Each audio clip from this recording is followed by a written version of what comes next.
Hello, everyone. This is a historic day, and I have here with me Senior Advisor Jared Kushner, Ambassador Robert O'Brien. They're going to summarize the history that was made today and take a few of your questions. We also have Special Representative Avi Berkowitz here and Special Envoy to Iran, Brian Hook, who will be in attendance.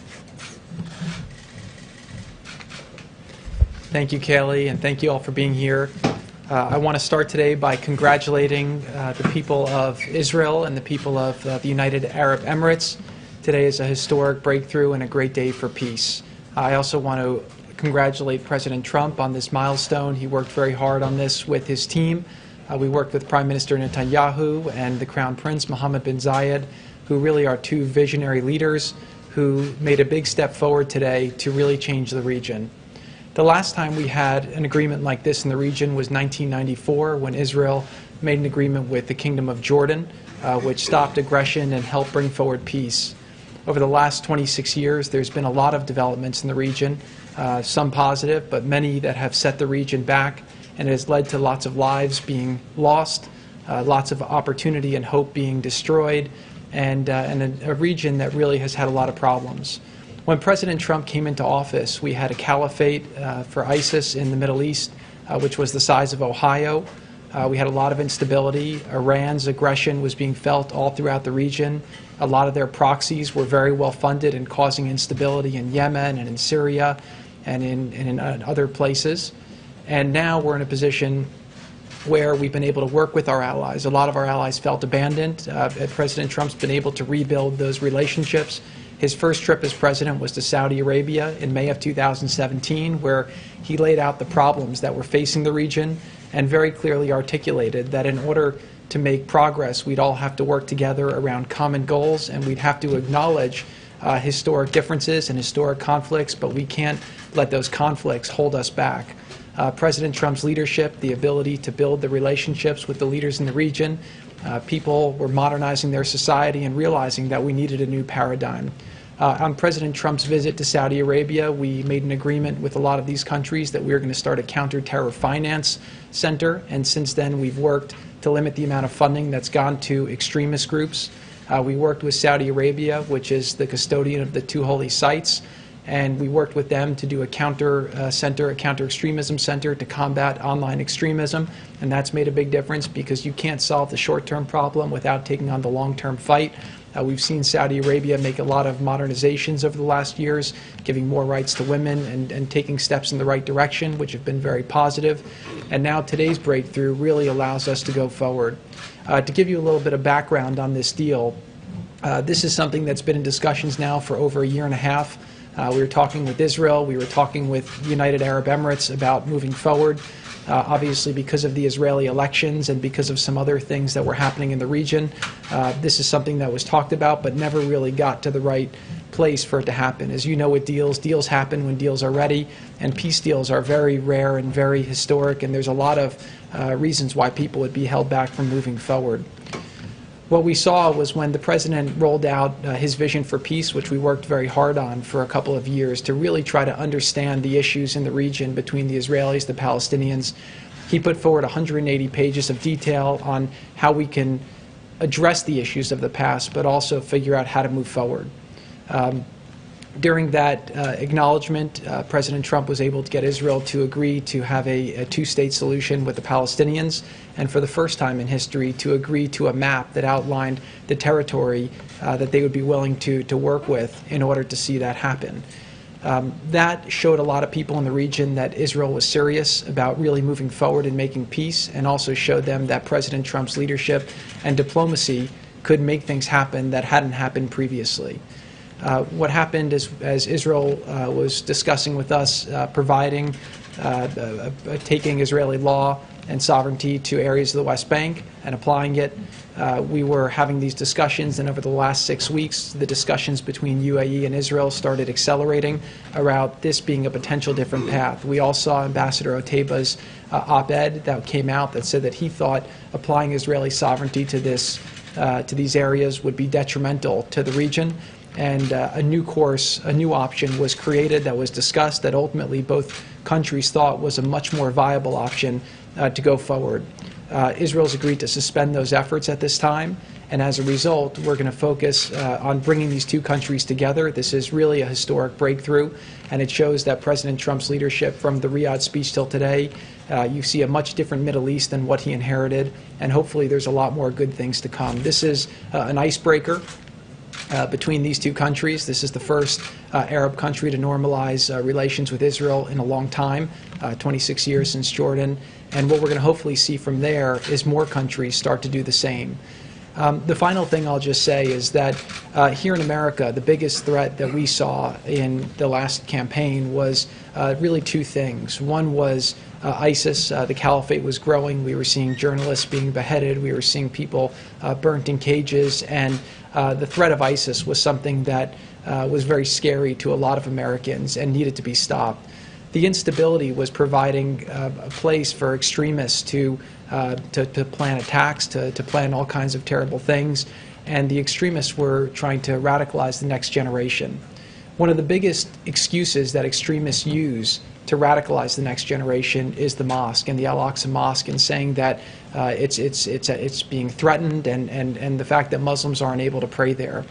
This deal will allow for flights from Dubai and Abu Dhabi to Tel Aviv, which will allow Muslims a real entree to come and visit Israel peacefully and to come and pray at the mosque with whatever frequency they deem appropriate. This is a big breakthrough. As people go there and pray and see that this is available, they'll share it with their friends, and they'll share the experiences. They'll share pictures of it on Instagram and Facebook and Twitter, and people throughout the world will see that the mosque is safe and that all people are welcome there. So this is a really great step forward for the region, a great step forward for the country, and a great step forward for the world. And again, I just want to really compliment the three leaders who worked very hard to make this possible.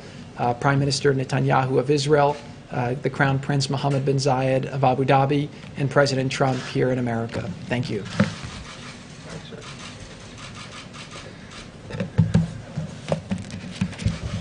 So thank you to Jared for that summary, and it's been extraordinary work by a number of fine diplomats working under President Trump's leadership to arrive at today's outcome.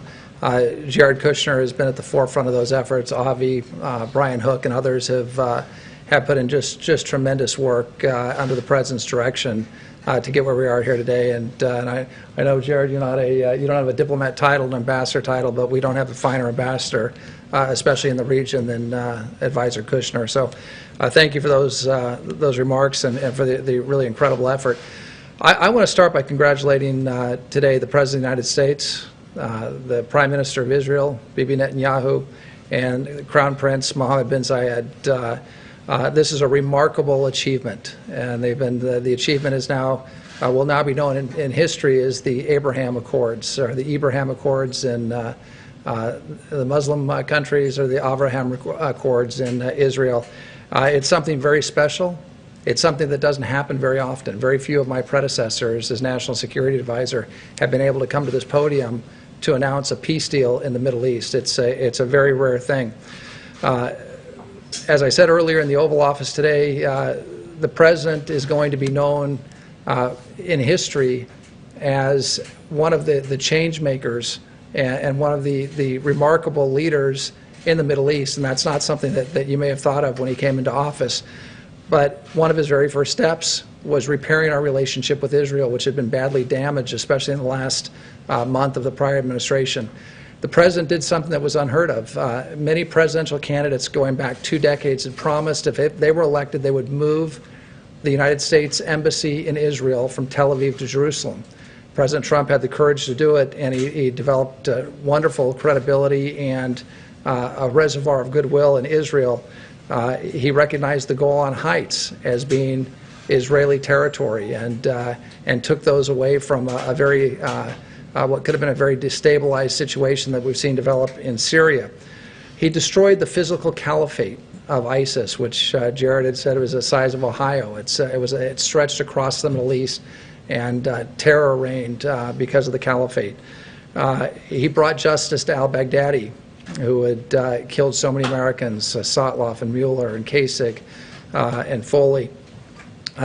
He put maximum pressure on Iran, and cut off much of the terrorist funding that was going to proxy wars in Yemen, in Hezbollah, in Lebanon, in Syria, and throughout the region. And today we have the Abraham Accords. And he's brought peace to the Middle East, at least peace between the UAE and Israel. And what I have said is the president is often known as the greatest deal maker, and he wrote the book The Art of the Deal, and he's considered a great deal maker, which he is. But I think history is going to remember the president for being a great peacemaker. He brought peace to Israel and the UAE. He has signed his diplomats signed a historic accord in Afghanistan. And I want to remind people that we haven't had an American casualty in combat in Afghanistan since February 29th. He used his offices and his pressure to stop Idlib from being overrun in Syria, and brought a ceasefire agreement when Turkey had invaded northern Syria. A lot of people said that when he came into office that there'd be war in North Korea, but through personal diplomacy has kept that situation from turning into a kinetic event. So it's really remarkable, I think, when you step back and take a look at what this president has done on the peace front. And it wouldn't surprise me. It'll take some time in this environment, but it wouldn't surprise me if the president's eventually nominated for a Nobel Prize. For today's work is an example of why he would be rightly considered and should be a front runner for the Nobel Peace Prize. So I also want to compliment the courageousness of Mohammed bin Zayed, the Crown Prince. You know, there have been two other great Arab leaders, King Hussein in my lifetime, King Hussein and Anwar Sadat, who made peace with Israel. And now Mohammed bin Zayed enters that pantheon of great, courageous Arab leaders. And I want to compliment Prime Minister Netanyahu in Israel, who was under tremendous pressure to extend Israeli law and sovereignty to portions of the country, but has stepped up against that political pressure to make peace, something that may have been politically popular, but he put the interest of his country and his people first. And so I think we've got some very courageous leaders that worked with the president to come to today's tremendous historic accord. Stepping back from what does this mean beyond the historic idea of a major Arab country making peace with Israel all these years after 1948, it makes sense on so many different levels. The UAE and Israel are both capable security partners of the United States and close partners of ours in the region, standing up to Iran, standing up to Islamic extremism. The peace agreement between these two countries will encourage and foster cooperation in those efforts. These are very innovative countries. Israel is called the startup nation, and for those of you who've been there, you feel like you're driving through Palo Alto, through half the country. The UAE is also a very innovative country. Putting those two nations together is going to create a dynamic of innovation and creativity in the region, and both countries are populated by incredibly dynamic people. There are tremendous opportunities that are going to arise from this agreement. Jared talked about the idea of Arab pilgrims and Muslim pilgrims going to the Al-Aqsa Mosque, going up to the Mount and having the opportunity to pray in peace in Israel. As you know, the president has made religious freedom, especially religious freedom in the Middle East, a centerpiece of his foreign policy. And this is a great step towards fulfilling the idea that the three great faiths that came from the Holy City, Christianity, Judaism, and Islam, will be able to pray and interact peaceably together in that beautiful city of Jerusalem. Tourism, with Abu Dhabi and Dubai and the other Emirates have become meccas for tourism, especially before the Chinese virus, the COVID virus. Israel is a great land for tourism. That'll expand trade between the UAE and Israel, which both have incredible economies. And again, as we recover from COVID, this agreement will help the economies of those countries and the countries in the region expand. And I think you're going to see an increase in jobs in all three countries as a result of these accords. With respect to the peace process overall, we've got a great team. That team is going to be fanning out. We're going to be working the phones. We're going to be in the region. And we believe that there are other countries waiting in the wings that are going to watch and see how the tremendous response to the courage of Prime Minister Netanyahu and the Crown Prince have been received by their people and by the world. I mean, I've already been on the phone with a number of European counterparts who have called to congratulate us for our role in this accord, but some of whom are astounded that this took place. And we also think that this could lead to a great deal for the Palestinian people. It's a people that the President of the United States, President Trump, has not forgotten. And he's endorsed a two-state solution. He wants to see the Palestinian people in a prosperous country of their own. And the groundwork has been laid for that. So I think we'll be working very hard on those efforts in the coming months and year. So again, today is a great day. It's a great day for the people of the UAE. It's a great day for the people of Israel, for their leaders. And it's also a great day for the United States of America as we played a role that we've traditionally played throughout the world in coming in to mediate in difficult situations and achieve peace and achieve prosperity for our friends and neighbors. And again, I'm honored to be a part of the President's team on this. And again, we'll end with congratulations to the President for his leadership, and again to Prime Minister Netanyahu and Crown Prince Mohammed bin Zayed. Thank you very much. Start with Steve. Israel agreed to suspend its annexation plan on the West Bank. So the suspension will last. It's going to take a while for these agreements to get fully enforced and to go. And I think that right now the focus that Israel is going to be applying is towards building this relationship. The opportunities that are now created because of this, from an investment point of view, from an innovation point of view, from a health point of view, from a tourism point of view, and most importantly to both countries from a security point of view, are very robust. And I do believe that for the foreseeable future, you're going to see both countries focusing on that. I also think that Israel sees a lot of exciting opportunity in doing what's being done today with other Arab and Muslim countries as well. So that's really going to be the focus as to where we're going to be working with them. And one thing I also want to do is acknowledge the tremendous team that's worked on this to date. Obviously, Secretary Pompeo has been leading the efforts. The Vice President's been very supportive. And then obviously Avi Berkowitz and Brian Hook have been just tremendous along the way, both to get to today and also in the steps that will likely come forward. So. Thank you, Jared. This is already, you guys are touting this as a good step forward, but the Palestinian officials are already out criticizing it. If they aren't on board, how is this a good peace deal right now?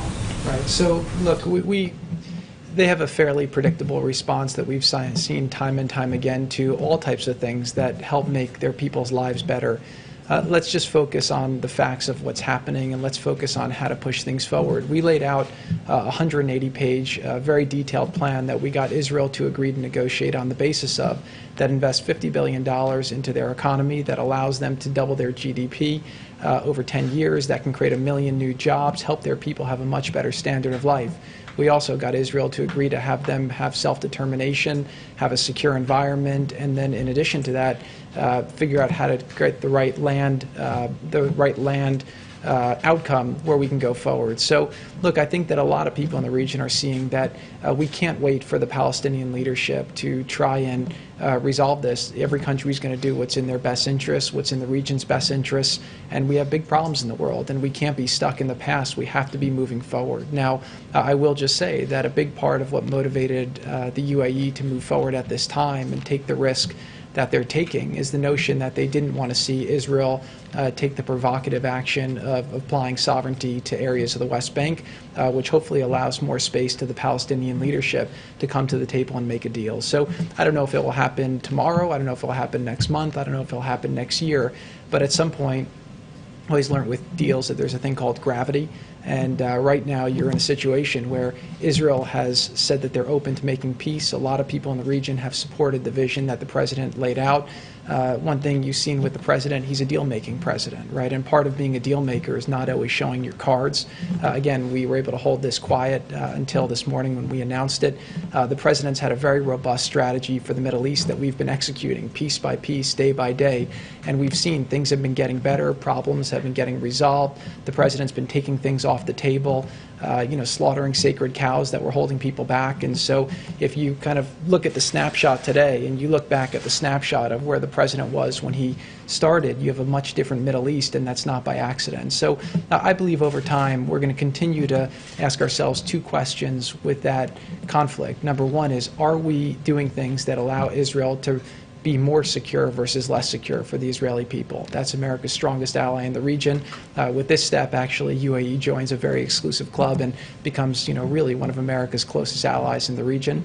And then number two is, are we taking steps that allow the Palestinian people to live a better life? And so, there's a lot of people who find historical traps where they can find excuses not to move forward.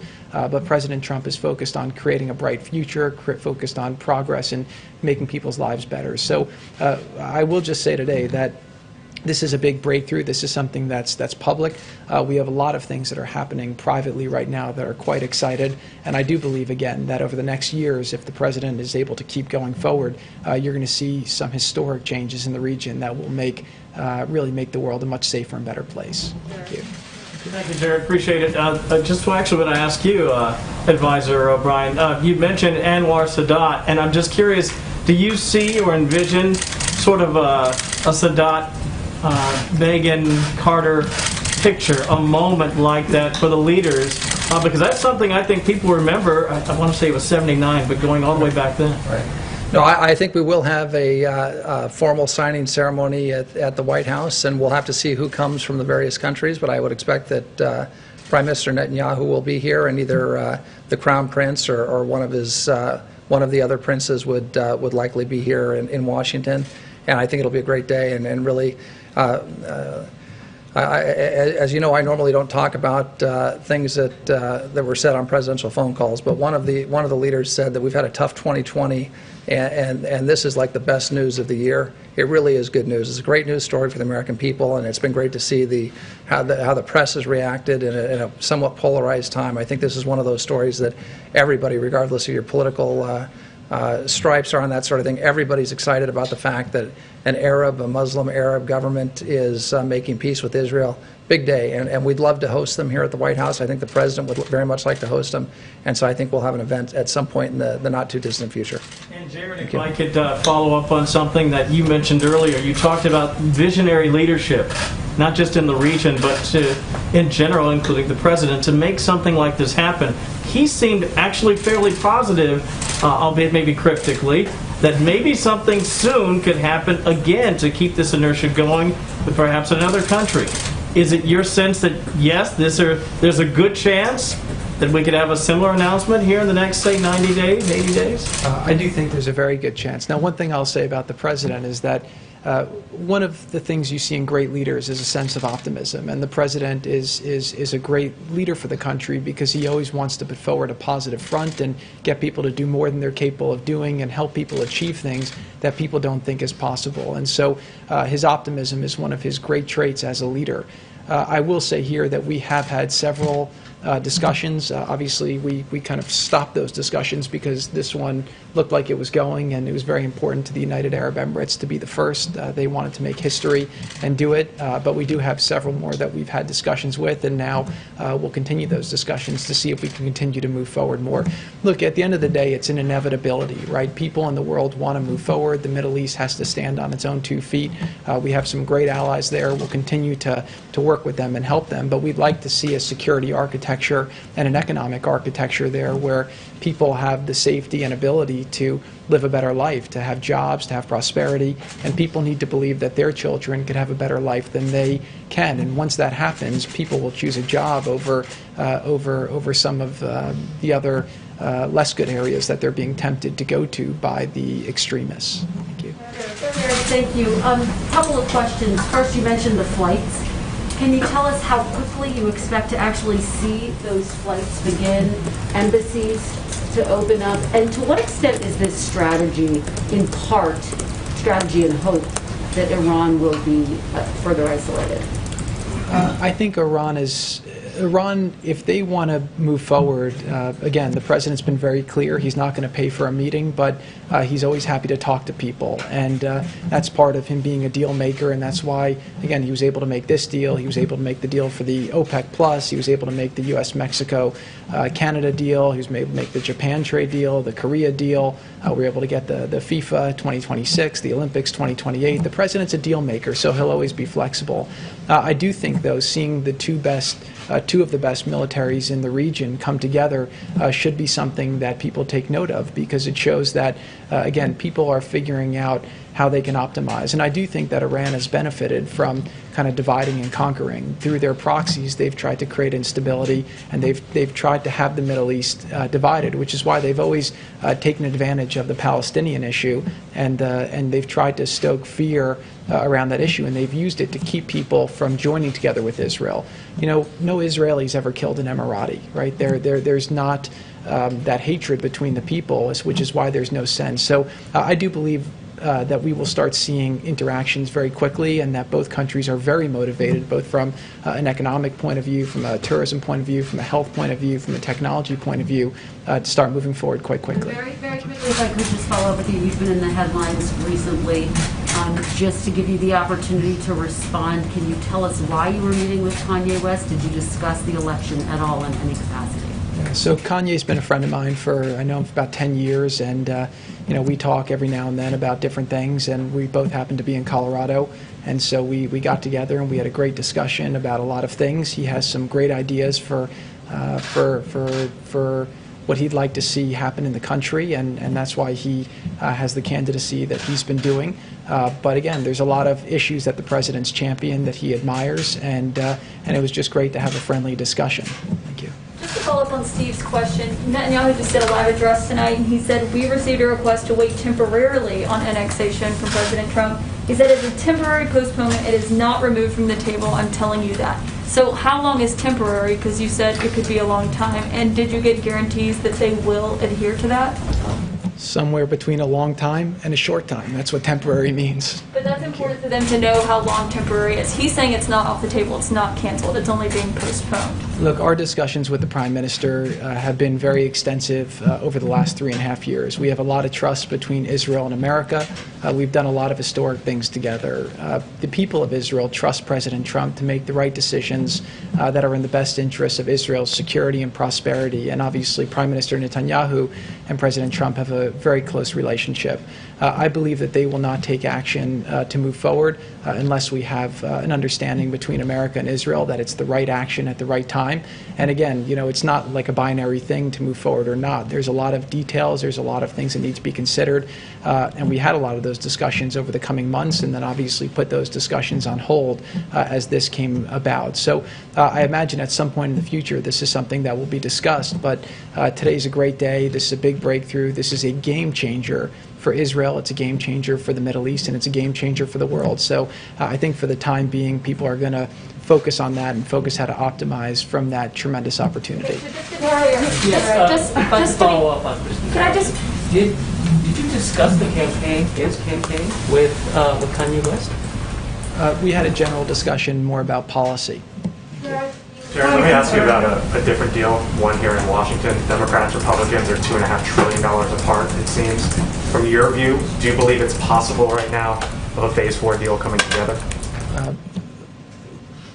Working with President Trump for the last 5 years on the campaign and through government, I would just say that with President Trump, anything's possible. So you never know. The president's accomplished a lot of things that people thought would never be accomplished. And but to comment specifically on the deal, I'll leave that up to the negotiators. Since we seem to have exhausted questions on this topic, I'm going to pass it back to Haley. Thank you. Earlier, this is part of the deal of isolating Iran. The administration recently revised a UN Security Council resolution to extend the arms embargo on Iran. It is now shorter. It's lost a lot of tough language on Iran, but still, there's still a danger of veto from Russia and China. So some observers are saying that the administration is risking losing face if you can't get support over this deal. Can you comment on that?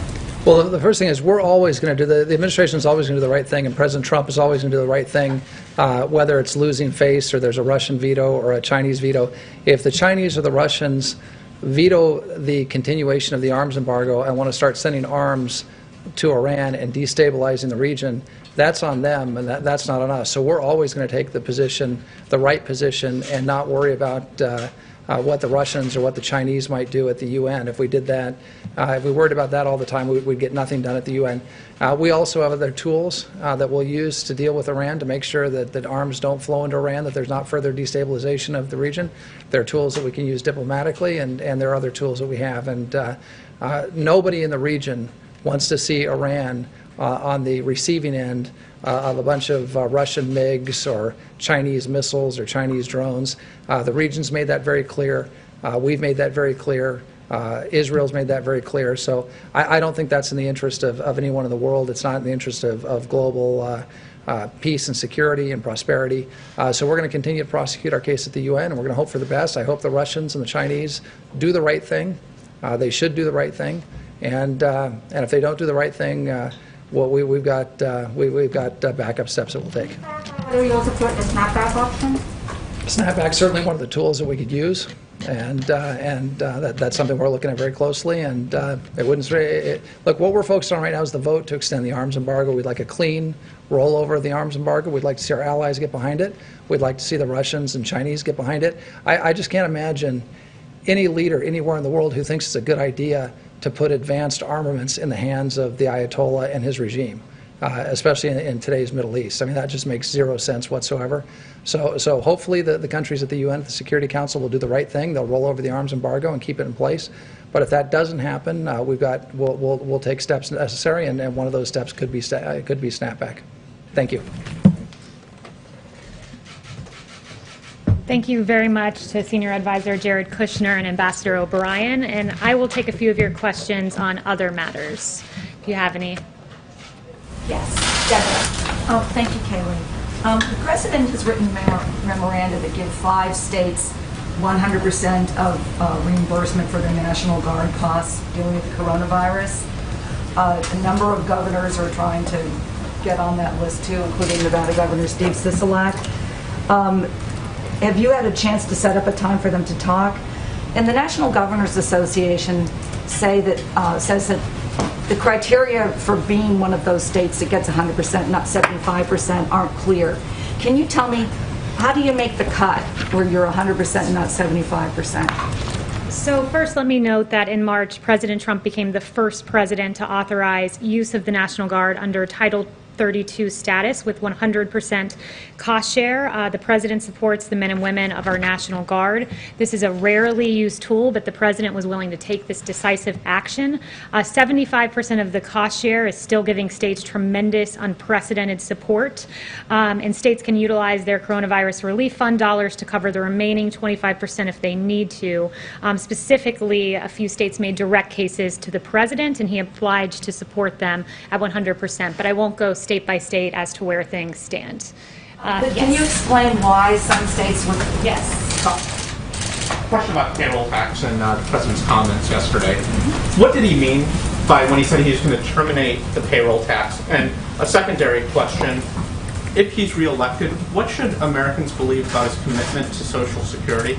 Yeah, he has unwavering commitment to Social Security, making sure that it is fully funded and that our seniors are taken care of. I've heard him express that privately and publicly a myriad of times. What he was meaning yesterday is that he wants permanent forgiveness of the deferral. He's, of course, deferred the payroll tax to the end of the year, and he wants to make that a permanent forgiveness of the deferral come next year, because it's very important for specifically low and middle income Americans, since it's a regressive tax. In the long term, though, does he think that the payroll tax should go away?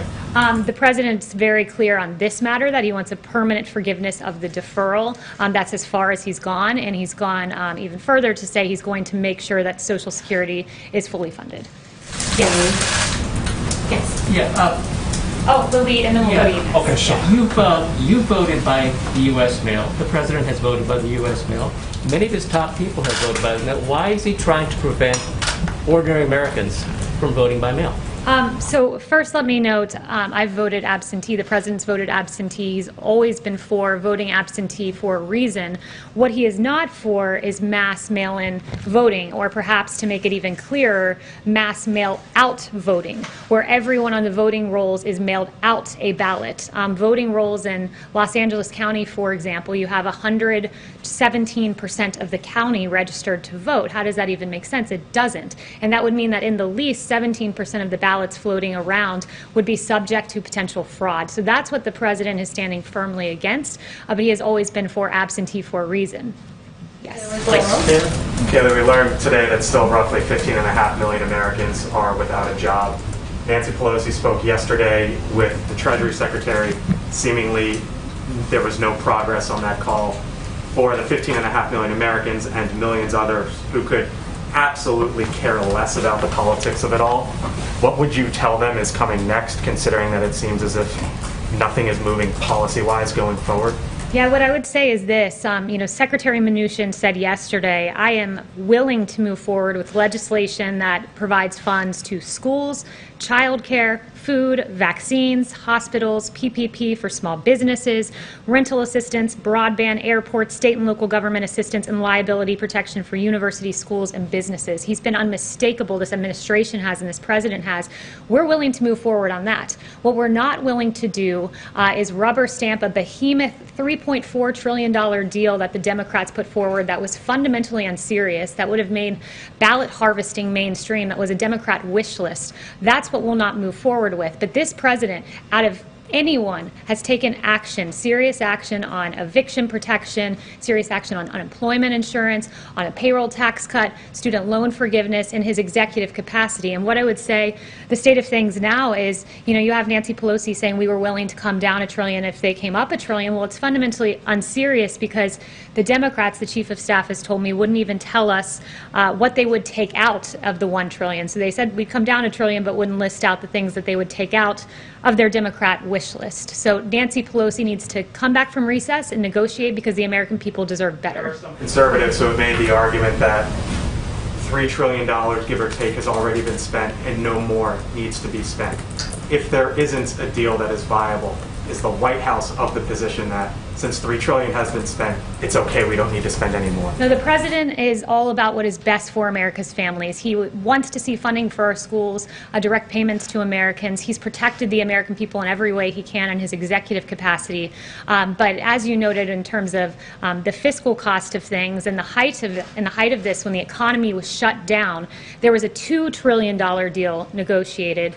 Next after that, when the economy was reopened, it was a $1 trillion deal. So for the Democrats to say we want more than what we even negotiated and passed during an economic shutdown, and to say we need $3.4 trillion, it's really an unserious proposal. Kevin. Thank you, Kayleigh. Your reaction to unemployment claims dipping below 1 million, 1.7 million new jobs as well, and blue state governors are politicizing school closures, says the president. What did he mean by that? Yeah, what he means by that is that when you look around the world, many countries in the Western world have opened their schools, and that we as the United States can do the same. We can find a way. The President, the White House has released guidance as to how to make that happen. And he doesn't want a decision that is so important for our children to be politicized, because he believes it's in the public health interest of the child to be back in school. And I've listed out for you all the reasons for that previously. And what was your first question? You also unemployment claims dipping below Yes. 1 million. How surprised are you that that's the figure and the direction we're going? I'm not surprised, because under this president, he was the great jobs president once, brought us the greatest economy in modern history once, and he'll do it again. And this is more evidence of that, to see unemployment claims dip below 1 million, coming on the backs of a July jobs report that exceeded expectations, and of course the 2 blockbuster jobs reports before that. It goes in line with the manufacturing ISM good numbers that we saw, and many other metrics. This is the president who's already making sure we have an economic rebound that outpaces Europe and other countries as well. Steve. Has the president been briefed on the Russian coronavirus vaccine? Does he think it's a workable vaccine? The president has been briefed on that. He's also been briefed on our own vaccine progress. One thing to note, and I believe Dr. Fauci made this point, our vaccines go through rigorous phase 3 clinical trial where we have 30,000 individuals that we test to make sure it's perfectly healthy and moving forward. So that's the kind of standard we have for American vaccines, and it's important that we do that. But we do think that we'll have a vaccine by the end of the year, and the President, in advance of that, is manufacturing hundreds of millions of doses of these vaccines in anticipation of one being successful. Chanel. Thank you, Kayleigh. Going back to Iran and Russia as geopolitical actors in the Middle East, they've been wellsprings of instability there, as we discussed, but how confident is this White House that Iran and Russia are finally going to be placed in their respective lanes in the advent of this deal and deals to come? Well, look, we believe that there's a big contrast here in where this administration stands and the previous administration. And when you look at the, the Obama-Biden administration, they cozied up to America's enemies. The Iran deal was egregious. We know that there were cash payouts to Iran. And what this president has done is diametrically opposite, working with our allies, working with Israel, negotiating a historic peace agreement like hasn't been seen in a quarter of a century. So when you work with our allies, when you engage in diplomacy, when you have a great deal maker as president, you get deals like what we saw today, and it's stark contrast to what we saw from the previous administration. Yes. Does the President share former Vice President Biden's view that annexation would virtually end any chance of a two-state solution that would secure Israel's future as a Jewish and democratic state and uphold the right of Palestinians to a state of their own? Yes, so I'm not going to go any further into the state of Middle East peace. I'd refer you to NSC on that, but today we're focusing on the historic agreement that's been made. Yes. Was the President aware about these 2,000 letters between him and Chairman Kim that apparently are going to be published in the new Bob Woodward book? Did he sign off on that? I haven't even looked into that or spoken to him about that. We're focused today on providing relief to the American people and the historic deal. Mario. Thank you, Kayleigh. Will the President's executive order on WeChat block Apple from distributing that app on their platform? And if so, what does the administration say about concerns that it could be kneecapping an American company and diminishing its competitiveness? So the only remarks I have for you today on TikTok and WeChat are this. The President, he signed those two executive orders exercising his authority under the International Emergency Economic Powers Act to address the threats posed by TikTok and WeChat. The administration is committed to protecting the American people from all cyber threats, and these apps collect significant amounts of private data on users, and such information can be accessed and used by the PRC. And TikTok has a documented history of censoring free speech to conform to CCP propaganda, and we take the data of Americans very seriously. One other thing I wanted to clear up is that Speaker Pelosi has been fundamentally unserious in these negotiations and engaging in blatant partisanship. One thing she said recently is that she needs $3.5 billion with a B for election funding. That is a fundamentally unserious ask for this reason. I talked to the Office of Management and Budget. They said states have been given over $1.2 billion in election assistance grants since fiscal year 2018, and we estimate that they've spent less than a sixth of that funding in these 3 years, and still have over $1 billion of those funds sitting around right now that have not been spent. So we encourage for Speaker Pelosi to follow in the footsteps of the suggestion of Congressman Ro Khanna of her own party, who said, I think Congress should be in session. I think it's absurd for Congress to be going on a break during a pandemic and a national crisis. I can tell you one person who hasn't been on a break. It's this president, providing relief for the American people. Thank you, and he'll be out here at 5:30. Thanks so much.